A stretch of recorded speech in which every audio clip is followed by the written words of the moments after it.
Obviamente, José, muchas gracias. Es un placer verte, aunque sea de esta manera, después de tantos años, porque hemos tenido algunas conversaciones por teléfono, pero no nos hemos visto personalmente desde hace un montón de tiempo, ¿no? Creo que apenas has cambiado, estás fenomenal, ¿eh? Así que... Entonces, te has perdido un poco de pelo. Yo sí. Desafortunadamente estos últimos 10 años han sido duros. Y sobre todo el último, ¿eh? Hemos tenido un poco más de presión que lo habitual. ¿De qué íbamos a hablar? Efectivamente, cuando José Luis me explicó que teníais este foro relacionado con el ecoturismo y me dijo, oye, me gustaría que, en realidad, la propuesta sobre gastronomía me la hizo él, que me dijo, oye, con la experiencia que tenéis en el Basque Culinary Center, creo que tiene mucho sentido en este foro hablar de ecoturismo, ¿no? Y primero, claro, no podía decirle que no porque era José Luis, en primer lugar, y después porque estaba completamente de acuerdo con él y estoy completamente de acuerdo con él, ¿no? Vamos a hablar de algo que es relativamente obvio, que es el vínculo tan natural que existe entre el ecoturismo y la gastronomía, ¿no? Y antes de empezar con la charla, quería compartir con vosotros tres frases de tres autores diferentes, de distintos perfiles, pero que creo que resumen muy bien la esencia de lo que pretendo explicar en estos 45 minutos, ¿no? de la importancia y el vínculo que tiene la gastronomía con el territorio, con el paisaje y por lo tanto con los viajes y el turismo, ¿no? Dos de ellos son escritores, dos catalanes, uno de ellos una gran debilidad, y otro es un chef muy interesante que es Germán Ortega. Bien, la primera frase es de Manuel Vázquez Montalbán, que esta es mi personal debilidad, en términos literarios y gastronómicos, ¿no? Creo que es la persona que es un referente en el ámbito de la escritura gastronómica y posiblemente el que activó en muchos de nosotros precisamente este amor por el mundo de la gastronomía. Y él tiene una frase maravillosa, ¿no? que la utilizo mucho y además la llevo hasta casi las últimas consecuencias, ¿no? Que es que un pueblo que no bebe su vino y no come su queso es un pueblo que tiene un grave problema de identidad, ¿no? Porque, en efecto, cuando estamos hablando de gastronomía estamos hablando de patrimonio y de identidad cultural, ¿no? Con lo cual me parece que esta frase expresa perfectamente, ¿no? Yo suelo decir, excepto con las personas que tienen alergia al lácteo, suelo ser muy condescendiente con esto. Una persona que no bebe vino y que no come queso me preocupa de primeras. Después puedo abrirme a la posibilidad de que sea una buena persona, pero al principio me produce un poco de resistencia, ¿no? Después una frase fantástica de Josep Pla, que posiblemente es uno de los escritores que mejor ha explicado el territorio y el paisaje en Cataluña, que precisamente decía que la gastronomía es el paisaje puesto en el plato, ¿no? Por lo cual vuelve a reforzar esta idea de paisaje, de territorio, de identidad cultural. Es decir, entender que la gastronomía es un espacio extraordinario para entender la forma de ser, de vivir, de comportarse y las distintas capas de patrimonio que tiene un territorio, ¿no? Es fácil entender un lugar a través de su gastronomía y sobre todo en particular en aquellos territorios con una fuerte personalidad gastronómica, ¿no? que es el resultado de ese proceso de evolución natural e histórica de su cultura. Bueno, pues creo que esta frase también reúne muy bien este concepto de territorio y nos conecta precisamente con el motivo por el que nos encontramos hoy, ¿no? Y hay la última es la frase de un chef muy interesante, que es Germán Ortega, que nos lleva directamente a la actividad turística, ¿no? Que él dice que el turismo sin gastronomía no es más que un recorrido apresurado, ¿no? Y este es un elemento muy interesante, ¿no? Porque precisamente sitúa en la gastronomía, en la cultura gastronómica, la importancia de conocer el lugar a través de una forma más sencilla, más tranquila, ¿no? Que se alinea muy bien con el concepto de ecoturismo, ¿no? De disfrutar del paisaje, del territorio de una forma sana, tranquila, de disfrutar el espacio, de reducir las prisas, ¿no? Y que además en un momento en el que vivimos ahora, pues posiblemente sea un buen consejo, ¿no? Disfrutar tranquilamente del territorio y del paisaje, ¿no? De hecho, estas tres fases vienen de alguna manera a llevarme al elemento central de nuestra presencia aquí, ¿no? Que es hablar de esta relación que hay entre turismo y gastronomía y sobre todo en el momento actual, ¿no? En un momento tan complejo y de tanta incertidumbre, ¿no? Con este año que hemos pasado y lo que nos queda por pasar todavía un tiempo, ¿no? Con una gran incertidumbre, con una situación de volatilidad, ¿no? De fragilidad de una buena parte del sector turístico, que nos ha demostrado efectivamente la extraordinaria interrelación que existe entre el turismo y el conjunto de la sociedad y la economía en la que se desenvuelve, ¿no? Es decir, no podemos apartar el turismo, la gastronomía, el ecoturismo precisamente de la sociedad en la que nos encontramos, ¿no? Y este sector, el turismo, ha demostrado una vez más que funciona como una caja de resonancia ampliada de las distorsiones del sistema económico, ¿no? Crece tradicionalmente por encima de la media del PIB mundial cuando las cosas vienen bien y cae de forma dramática también por debajo, por encima de la media cuando tenemos fases de crisis, ¿no? Y de hecho, si algo ha demostrado esta crisis precisamente que el sector turístico, el sector del ocio, el de la hostelería, el de la cultura han sido los sectores más dañados, ¿no? Aquí la cuestión es, y tiene mucho que ver con la forma en la que consumimos turismo y con la que nos expresamos también como consumidores, es el gran debate en el que nos encontramos ahora es de si esta crisis en la que vivimos ahora, porque todavía estamos en ella y aún nos queda un tiempo por superarla, se trata de una ruptura temporal del equilibrio que hemos vivido, posiblemente desde la década de los 80 del siglo pasado, cuando se consolida el pensamiento económico vigente en estos momentos, ¿no? Que es el pensamiento neoliberal y la globalización económica, si estamos en un momento de ruptura temporal o estamos en un punto de inflexión, ¿no? Y esto va a tener muchas consecuencias desde la perspectiva precisamente de cómo va a evolucionar la actividad turística a nivel global y en particular pues en España en los próximos años, ¿no? Entonces, nos encontramos con un sistema económico, el actual, que se basa en un sistema de producción a escala mundial, con largas cadenas de abastecimiento y un modo de vida impulsado por una movilidad incesante, ¿no? Pues lo que parece es que ahora este modelo tradicional, como mínimo, se ha agrietado, ¿no? Por lo cual se abren nuevas oportunidades para otras formas de entender el mundo y otras formas también de entender el turismo y la relación entre turismo, gastronomía y ecología, ¿no?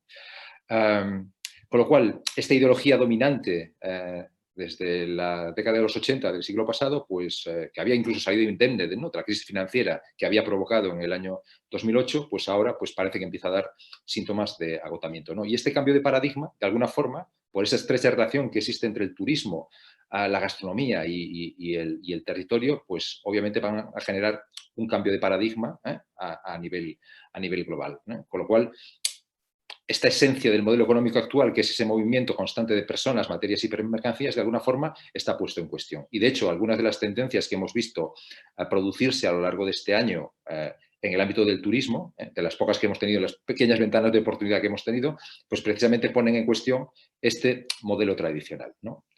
De hecho, si analizamos el comportamiento del turismo en estas últimas décadas, pues precisamente hemos visto que el crecimiento del turismo a nivel mundial pues, ha sido una expresión más de este modelo, ¿no? Nos hemos encontrado con fenómenos de turismo masivo, con viajes aéreos constantes, liderados precisamente por servicios low cost, con un crecimiento muy importante del sector informal, lo cual obviamente es poco sostenible. No solamente hablamos de sostenibilidad en términos medioambientales, sino también sociales, económicos y culturales.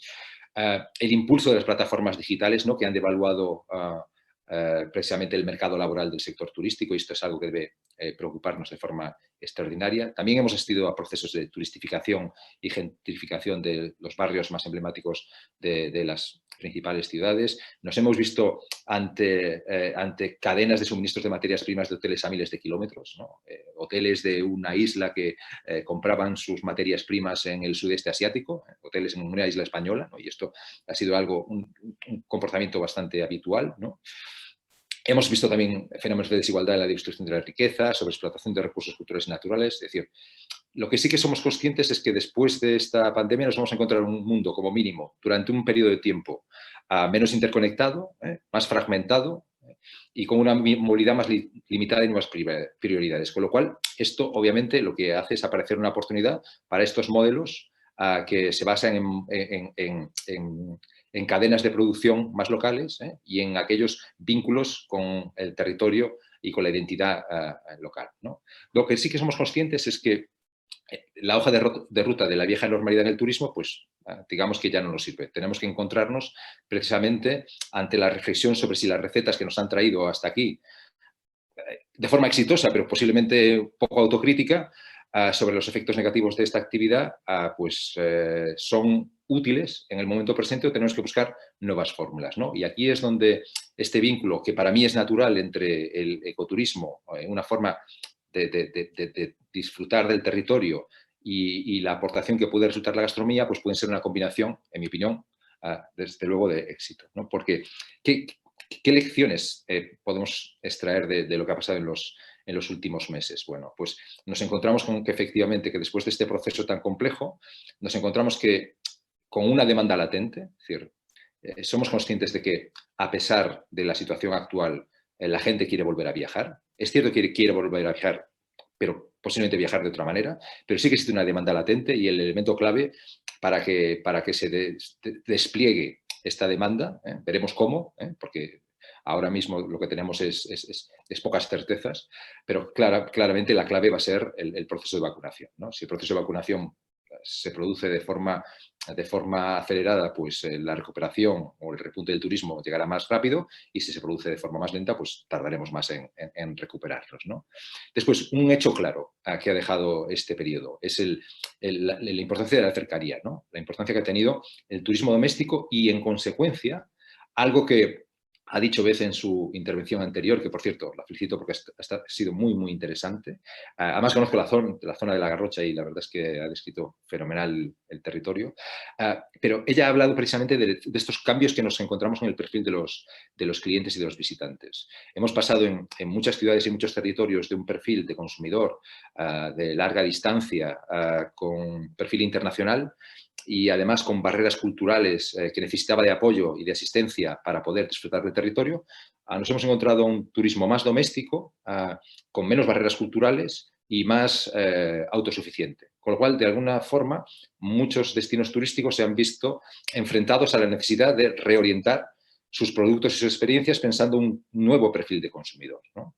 Esto se ha hecho de forma más exitosa en algunos territorios y se ha hecho de forma menos exitosa en otros territorios. En particular, aquellos territorios, como los que describía Beth en su intervención, han tenido esa capacidad, esa flexibilidad de adaptarse de forma más natural al tipo de cliente al que estaban recibiendo. Con lo cual, digamos que ha habido un proceso por el cual este tipo de destinos más vinculados a la naturaleza, a la ecología, digamos que han tenido una cierta flexibilidad, porque la orientación y la motivación de los turistas encajaban muy bien con el perfil de consumo de este territorio.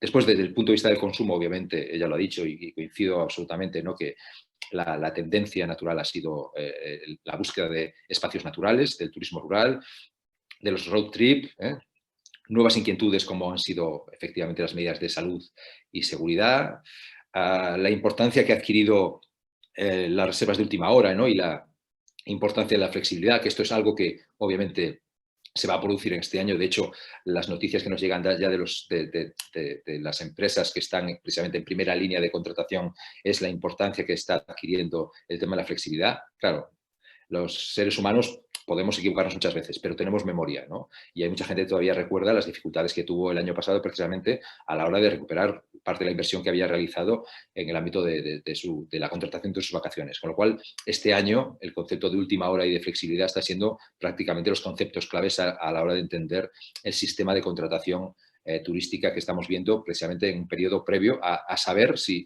el verano se va a parecer un poco al verano del 2020 o a qué se va a parecer, ¿no? Que ahí tenemos la duda de efectivamente cómo terminará siendo este verano. ¿Qué nos hemos encontrado? En este cambio de perfiles de los que ha hablado Beth y en los que coincido con ella, nos encontramos que la impresión es que nos vamos a encontrar también con un cambio demográfico en la tipología de clientes que vamos a tener a corto plazo, ¿no? Con lo cual tenemos que pensar, si trabajamos en este tipo de territorios, es cómo repensar o cómo reestructurar nuestra oferta pensando en que una buena parte de los viajeros que van a ser más activos durante este año van a ser viajeros más jóvenes, ¿no? Porque son los más resilientes. Porque está claro que los viajeros senior se lo han pensado muchísimo, se lo siguen pensando muchísimo. La población jubilada va a ser el segmento más afectado en esta reactivación, con lo cual, a pesar de las vacunas, da la impresión de que este año digamos, el sector dominante o el público objetivo dominante van a ser viajeros de un perfil más joven. Con lo cual tenemos también que repensar en estos territorios basados en el ecoturismo, en la gastronomía, cómo somos capaces de llegar a este tipo de cliente y repensar qué productos turísticos y experiencias pueden estar alineados con su forma de consumo, ¿no? Y después hay una pieza que me parece muy importante, que es esto que estamos llamando el turismo con propósito, ¿no? La importancia que está adquiriendo en las motivaciones de los viajeros y las viajeras, elementos como la sostenibilidad, como la autenticidad, como el descubrimiento local, que de alguna forma nos llevan a que esto que tradicionalmente ha defendido o que digamos, ha identificado el turismo gastronómico, la gastronomía y el ecoturismo, pues parece que de ser de nicho empieza, sí, que es una cuestión de nicho, empieza a ser una cuestión, digamos, más transversal, que hay una voluntad general por participar de estos procesos de renovación de la actividad turística, pero de otra manera.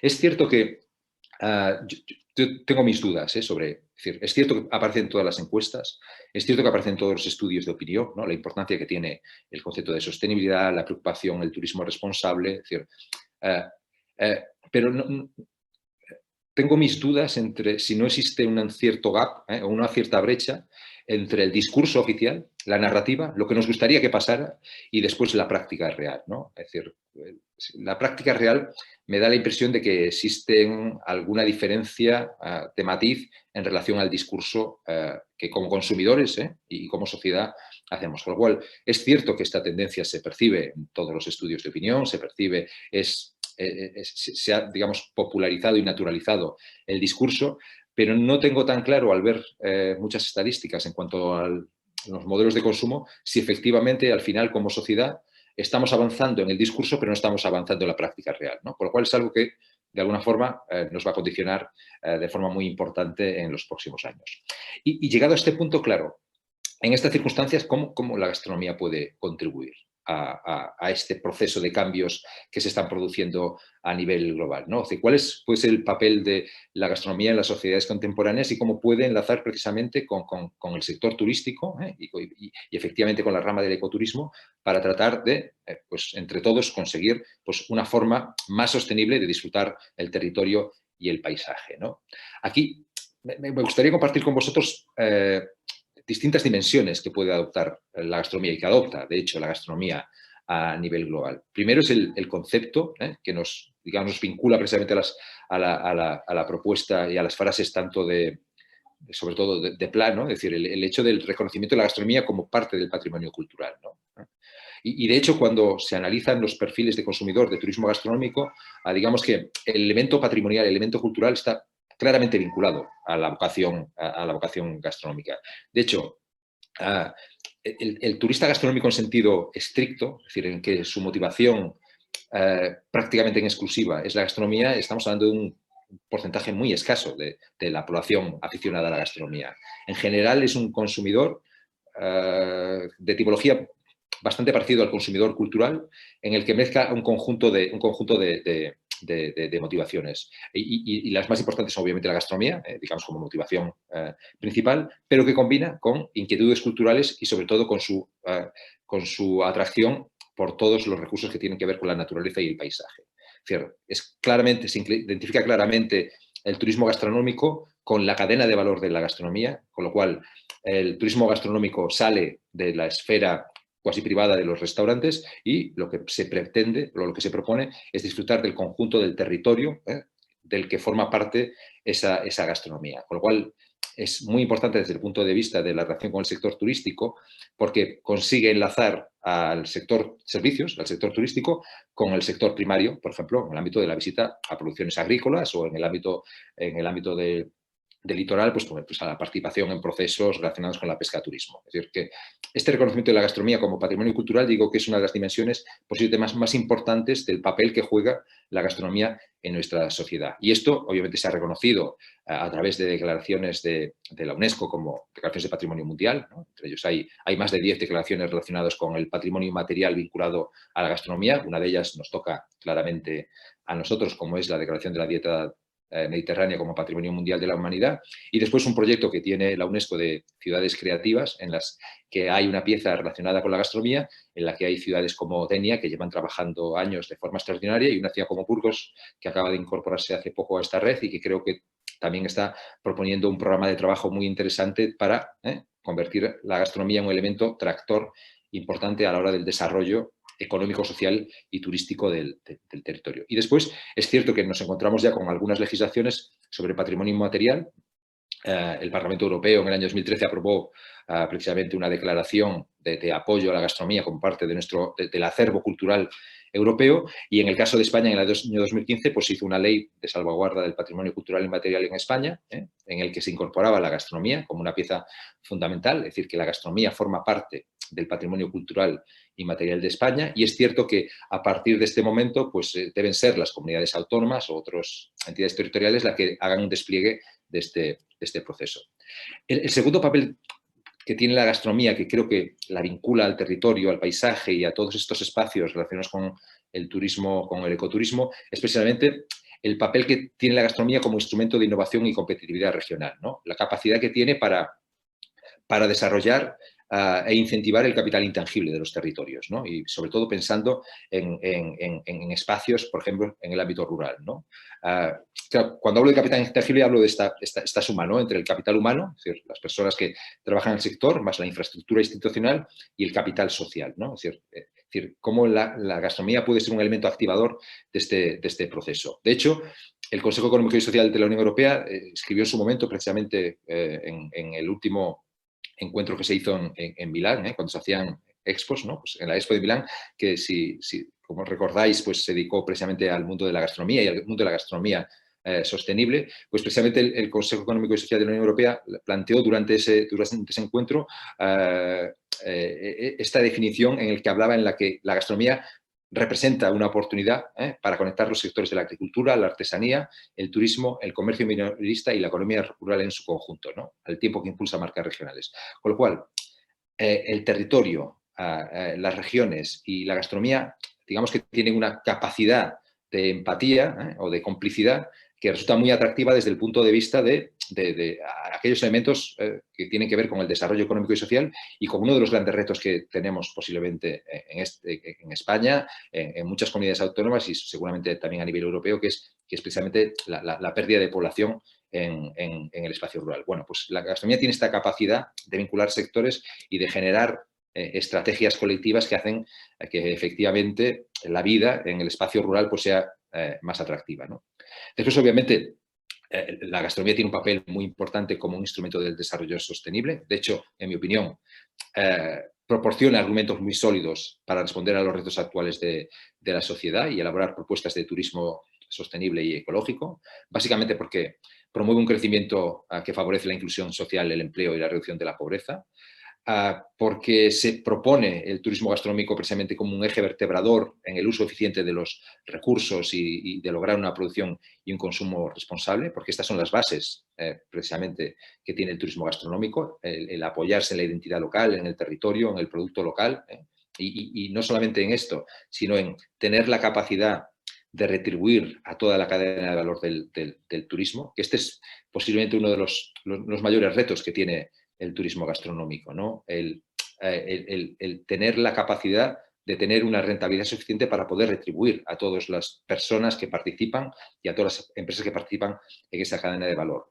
A veces en nuestras clases en el Basque Culinary Center lo explicamos, en la medida que no conseguimos empresas rentables, es muy difícil que sus proveedores y las personas que trabajan en estas empresas tengan calidad de vida, ¿no? Por lo cual, digamos que el turismo gastronómico, una de las propuestas más importantes es precisamente tener esta rentabilidad económica que permita retribuir pues, desde el productor agroalimentario que está en ese principio de la cadena de valor hasta las personas que trabajan en los restaurantes y tienen pues eso, unos convenios colectivos que en muchos casos, como sabemos, pues no están a la altura del esfuerzo que supone el trabajo en el sector servicios, ¿no? Después, el turismo gastronómico per se ya persigue algo que es muy reconocible en el territorio en el que nos desenvolvemos, que es la protección medioambiental y la lucha contra el cambio climático. De hecho, nosotros decimos que cuando pase la pandemia, el cambio climático va a seguir siendo la principal amenaza que tiene el sector turístico y creemos que en el mundo de la gastronomía tenemos que encontrar algunas soluciones a los problemas que nos encontramos o a los retos que nos encontramos en el sector turístico. Obviamente, la gastronomía en este ámbito también es un elemento vertebrador de la protección de los valores culturales de la diversidad y el patrimonio. Si hay algo que nos hace diferentes y únicos y a la vez parte de un proceso más global es la gastronomía. Es decir, la gastronomía defiende la identidad territorial, la identidad cultural y además de una manera poco agresiva, es decir, nunca se ve mezclado en procesos de desconfianza entre territorios, sino que todos tenemos una identidad cultural vinculado a nuestro legado y a nuestro pasado y a nuestra historia en términos gastronómicos, pero esto no nos hace ser excluyentes, sino que todo lo contrario. La gente que está interesada en su propia gastronomía, lo más natural es que esté interesado en las gastronomías de otros, ¿no? Y que ese proceso de mestizaje también forma parte de nuestro proceso de mejora como sociedad, ¿no? Y después, el turismo gastronómico también contribuye, y la gastronomía contribuye también a este concepto del entendimiento mutuo, la paz y la seguridad. De hecho, uno de los libros más bonitos posiblemente que se han escrito sobre gastronomía es un libro que se llama Divine Food, que es un libro escrito a cuatro manos entre un cocinero palestino y un cocinero israelí, ¿no? Que a través de un trabajo fotográfico extraordinario han logrado realizar un proyecto colectivo en el que se explican precisamente los parecidos, las semejanzas y las conexiones que existen entre esas dos culturas que llevan décadas enfrentándose de forma irreversible. Después, un elemento muy importante que proporciona la gastronomía a los territorios es ese concepto que se ha venido a denominar gastrodiplomacia, ¿no? O gastrodiplomacy. Y básicamente que se resume en una cosa, que es que la gastronomía genera empatía. Yo creo que este es uno de los mayores valores de lo que aporta la gastronomía al turismo y al ecoturismo es la empatía. O sea, la capacidad que tiene de conectarse con los demás de forma natural y de forma muy atractiva, ¿no? Y por último, obviamente, en estas dimensiones, la importancia que tiene la gastronomía como instrumento para dinamizar y diversificar el turismo. De hecho, nosotros en el Basque solemos decir, posiblemente llevando el tema a nuestro terreno, ¿no? Que la gastronomía se ha convertido en los últimos años, al menos hasta marzo del 2020, en una de las principales motivaciones de viaje a nivel mundial. Y es verdad que cuando uno analiza las estadísticas, efectivamente se encuentra como la importancia que ha adquirido la gastronomía en el ámbito del turismo. Además, desde distintas vertientes, ¿no? Porque la importancia de la gastronomía dentro de la motivación de los consumidores puede ser efectivamente variable, ¿no?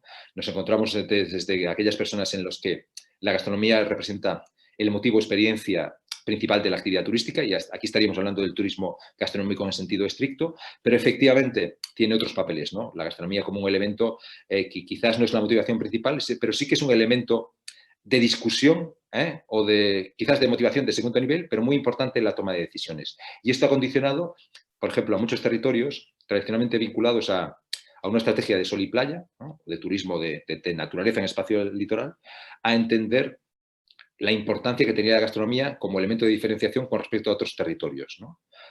Y posiblemente este es uno de los procesos de cambio que se están realizando. Que la gastronomía ya no tiene un papel muy importante, obviamente decisivo, en el ámbito del turismo gastronómico, sino que además también ha penetrado de forma clara en otras tipologías de turismo que entienden que la pieza de gastronomía es un elemento también de identidad, de unicidad, de referencia y de diferenciación que les permite también tener una posición competitiva más atractiva, aunque digamos que la motivación principal de las personas que viajan a estos territorios pues no es la gastronomía, ¿no? Y en el ámbito del espacio natural pues esto resulta muy evidente, ¿no? Entonces, cuando hablamos de turismo gastronómico, ¿qué es lo que estamos diciendo, ¿no? Como os planteaba antes, ha habido una visión tradicional del turismo gastronómico que vinculaba la experiencia a la restauración. Y precisamente lo que vivimos en los últimos años de forma muy clara es una transformación de este modelo, en el que el turismo gastronómico supera el concepto de restaurante y entra de lleno en la experiencia que aporta al conjunto de la cadena de valor de la gastronomía. Con lo cual, la experiencia se convierte mucho más rica, ¿no? No solamente se trata de comer, saborear y degustar, de disfrutar la cultura gastronómica, sino extenderla al conjunto del territorio en toda su extensión, sino que también nos permite comprar, experimentar, descubrir territorios, descubrir productos, ¿no? Y hacen que esta experiencia sea muy rica porque representa una oportunidad para dinamizar y diversificar el turismo, obviamente, impulsa el desarrollo económico local y en particular de pequeños territorios de interior, implica sectores profesionales muy diversos, ¿no? Incorpora a productores, a pescadores, a mariscadoras, a cocineros, a mercados, a empresas de producción industrial vinculadas a la gastronomía, ¿no? Y lo que es muy importante, incorpora nuevos usos al sector primario, ¿no? Con lo cual, es la importancia de esta cadena de valor de la que hemos hablado, que nos lleva desde el origen, desde el campo, desde el mar, hasta la mesa, pasando por todo ese proceso que se realiza a través de nuestra sociedad. Hay ejemplos maravillosos en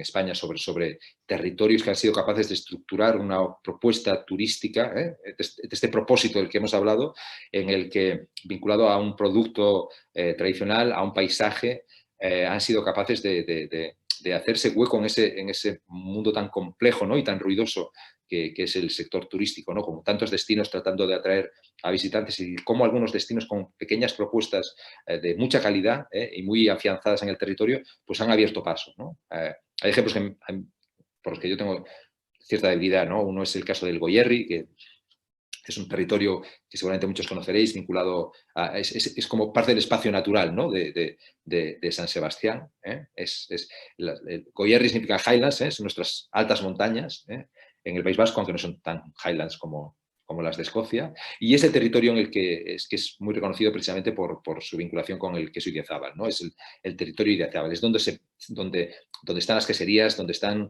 los pastores, donde está el ganado, donde está la tradición culinaria vinculado a estos procesos de producción, donde nos encontramos también mercados de productores como el de Tolosa, un mercado histórico con varios siglos de tradición. Es decir, son territorios que han sido capaces de componer precisamente una personalidad propia y han enriquecido incluso la visita y la experiencia turística en ciudades como San Sebastián, ¿no? De hecho, ellos cuando se formularon precisamente su propuesta de valor, dijeron, nosotros en realidad nuestro público objetivo lo tenemos muy cerca, está en San Sebastián. Son obviamente los residentes de San Sebastián, de Guipúzcoa, de País Vasco, pero también los turistas, tanto españoles como internacionales, que vienen a esta ciudad y que podemos generar un valor añadido a la ciudad precisamente basado en la tradición culinaria, en la producción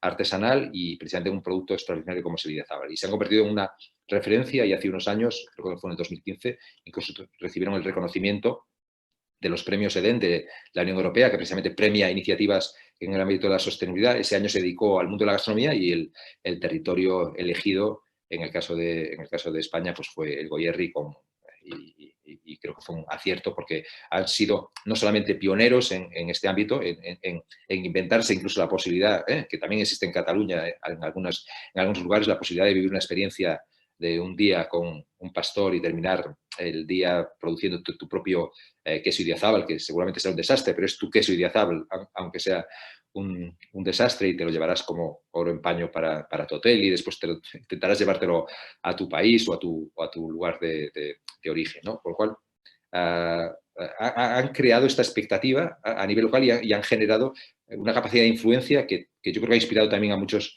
territorios, ¿no? Hay experiencias, por ejemplo, en Galicia, en el que además creo que José Luis y yo hemos compartido en alguna ocasión, que es la experiencia del marisqueo en las Rías Baixas, ¿no? Cómo pasar una tarde o una mañana con las mariscadoras, que es una experiencia no solamente desde el punto de vista turística y gastronómica, sino que es una experiencia de vida, ¿no? En la que te explican y ponen en valor el tipo de vida y cómo la incorporación de la innovación, la relación con la universidad, ha permitido que un trabajo que es un trabajo durísimo, pues durante los últimos 2 décadas ha mejorado las condiciones de vida precisamente pues porque con trabajo, con centros universitarios ha mejorado la producción, ha mejorado incluso la posición en la que trabajan, y esto les ha permitido también tener modelos de negocio más sostenibles, que les ha permitido, pues esto, incluso decían algunas de ellas, tener vacaciones, ¿no? Que durante muchos años o las generaciones anteriores nunca habían tenido la posibilidad también de disfrutar de descanso,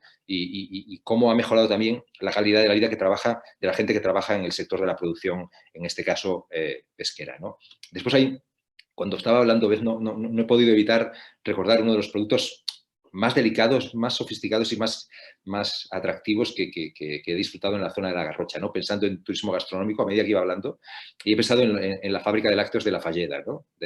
Que no solamente es una experiencia de carácter gastronómica, sino que para los que conocéis el territorio y conocéis la empresa, tiene unos valores sociales y humanos que van mucho más allá del ecoturismo y de la gastronomía, ¿no? Como desde una experiencia relacionada con la sanidad, pues consiguen generar un medio de vida para personas que tienen un claro riesgo de exclusión social, como son las personas que tienen problemas mentales, y consiguen cerrar el círculo, no solamente generar un espacio de trabajo en el que se comprende esa peculiaridad, donde se aprovechan sus oportunidades y sus valores, y además hacen un producto extraordinario. Es decir, ¿no? Es que el producto, los yogures, los helados, todos los productos que elaboran son maravillosos, ¿no? Y la experiencia que tienes en este lugar, ¿no? Te conecta no solamente emocionalmente con la producción, y con las vaquitas y con el paisaje, ¿no? Sino sobre la importancia que tiene repensar por qué nos dedicamos a este tipo de trabajos, ¿no? Y creo que, ya digo, cuando a veces estaba hablando de la Garrocha, automáticamente pensé en esta iniciativa que me parece fantástica. Después hay un proyecto a mí que también tengo una gran debilidad, y además lo ponemos como ejemplo en el Basque Culinary Center, ¿no? Cuando explicamos precisamente en cómo la gastronomía puede acercar al sector primario, al el territorio, al arte culinario, y lo ponemos como ejemplo precisamente de este negocio que es capaz de cerrar el círculo, ¿no? Que es capaz de tocar todos esos elementos de esa cadena de valor en un solo espacio, ¿no? Que es, seguramente muchos los conoceréis, que es el restaurante también Casa Rural Els Casals, ¿no? Que en Sagals, cerca de muy pocos kilómetros de Vic, en la provincia de Barcelona, que ha sido capaz de concentrar casi toda una cadena de valor de la gastronomía y del turismo gastronómico en un solo espacio, en un solo proyecto, ¿no? Y en el que también la importancia que le dan precisamente a esa acumulación de patrimonio que representa la familia, ¿no? Y que la familia de los Casals es casi lo más importante, ¿no? Es decir, que cuando llegas a ese establecimiento, en el fondo lo que estás viendo es precisamente la acumulación de conocimiento, de tradición, de experiencia, de errores seguramente también, que se han producido a lo largo de la historia, y al final, el proceso final es la experiencia que vives en este momento, que es increíble, ¿no? 4 minutos Después, y tienes un par de preguntas. perfecto. Nada, termino en un... ¿Cuánto tengo? 4 minutos. 4 minutos. Nada, tengo tiempo de sobra, no te preocupes. ¿Cómo me conoces, Sabes que soy capaz de estar otros 45 minutos hablando, ¿no? No, simplemente por destacar otras experiencias que me parecen muy interesantes. Hay un colectivo de ecochefs en España que están trabajando precisamente en esta vinculación entre la ecología, la restauración y el turismo, que me parece que es muy interesante, y que deberíamos de alguna forma tratar de incorporarlos en los procesos de debate que estamos teniendo sobre el futuro del sector turístico. Hay una iniciativa de restaurantes sostenibles muy interesante, que están trabajando en su vínculo con el territorio, pero incluso en los procesos de construcción de estos espacios, buscando fórmulas de construcción alternativas, más sostenibles, sistemas como el Passive House, que se están imponiendo también en las propuestas constructivas. Y después, una pieza que me parece muy interesante, ¿no? que son muy interesantes, pero a la vez muy frágiles, ¿no? Que son los mercados de abastos y los mercados de productores que podemos encontrar prácticamente en cualquier parte del mundo, ¿no? Que nos encontramos con que en los últimos años se han convertido también en un referente en el ámbito del turismo, ¿no? Como un ejemplo de la relación con el territorio, ¿no? José Luis y yo, que nos conocimos en Santiago, y creo que hemos disfrutado en alguna ocasión los dos de comprar en el mercado de abastos de Santiago. Al final, el mercado de abastos de Santiago es la expresión del territorio que rodea a la ciudad, ¿no? Es decir, en el que, por ejemplo, los jueves y los sábados, pequeños productores y productoras artesanales de la zona tienen su puesto de ventas en la que tú compras directamente al productor. Es cierto que esto es un proceso que es muy atractivo, que ha crecido obviamente el interés durante los últimos años sobre este tipo de actividad, pero a la vez es un patrimonio muy frágil. Y de hecho ahora nos encontramos con procesos de cierta banalización de los mercados de abastos, que tenemos que tener cuidado en el futuro. José Luis, si quieres yo me pongo ya... Me dice, por favor, mira, que voy a desconectar, que alguien se ha conectado por ahí. Isabel, desactívate tú, vale, ya está. Digo, Iñaki, Sí. me dice Iñaki cuando hablo con él ayer o antes de ayer, que no voy a presentar ninguna diapositiva, y si me lo dice otro a lo mejor lo discuto, pero si me lo dice Iñaki, yo creo que es que tienes ese sapil que atrae y no te permite que despejes la vista de su cara.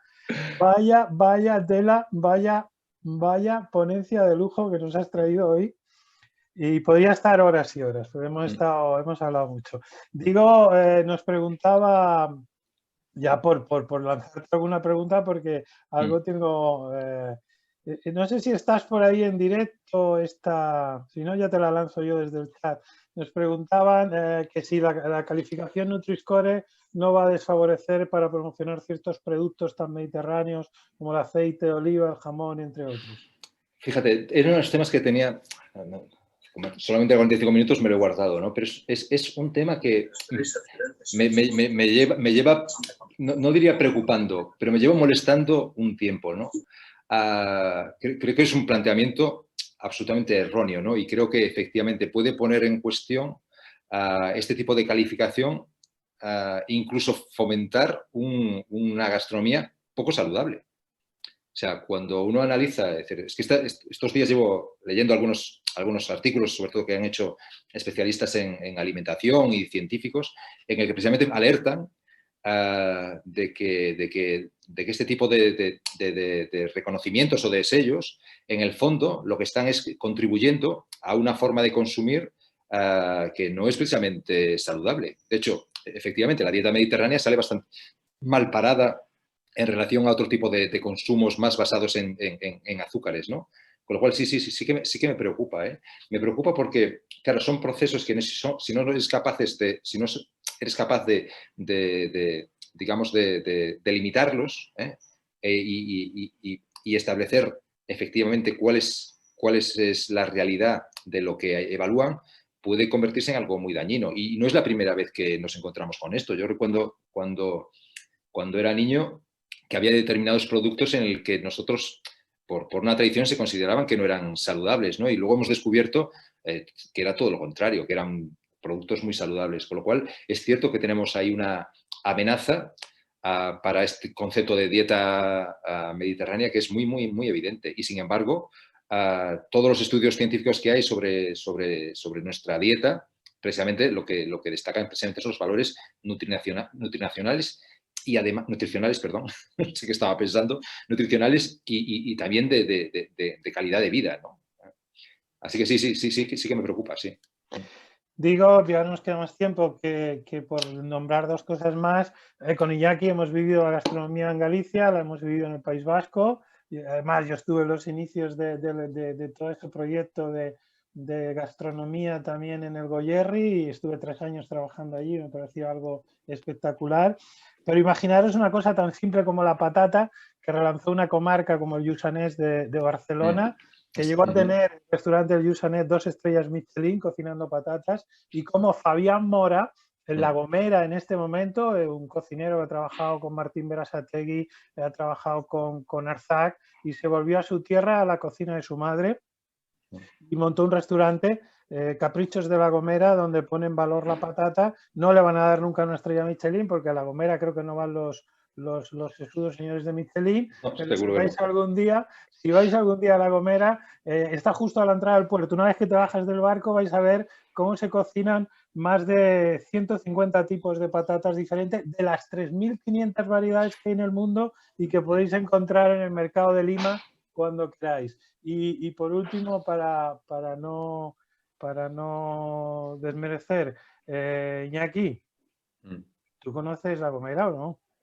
Yo no he estado en La Gomera, he probado productos en La Gomera y, de hecho, ahora que decías esto, precisamente una de las preocupaciones que debemos tener es precisamente el conocimiento que estamos perdiendo sobre los productos agroalimentarios locales, ¿no? En Tenerife, por ejemplo, que veo que además participan de alguna forma patrocinando el evento, sí que me han destacado en varias ocasiones, ¿no?, que la transmisión de conocimiento se está perdiendo, ¿no? Y La Gomera es un sitio donde, decían, es uno de los sitios donde nos está perdiendo esta transmisión de conocimiento, que la gente en general sabe distinguir una auténtica papa vieja negra canaria de algo que se le parece, ¿no? Y esto es hablando de amenazas, esto es uno de los mayores peligros posiblemente que tenemos, que es eso, que la transmisión de conocimiento culinarios lo estamos perdiendo. Y La Gomera es un ejemplo de precisamente lo contrario.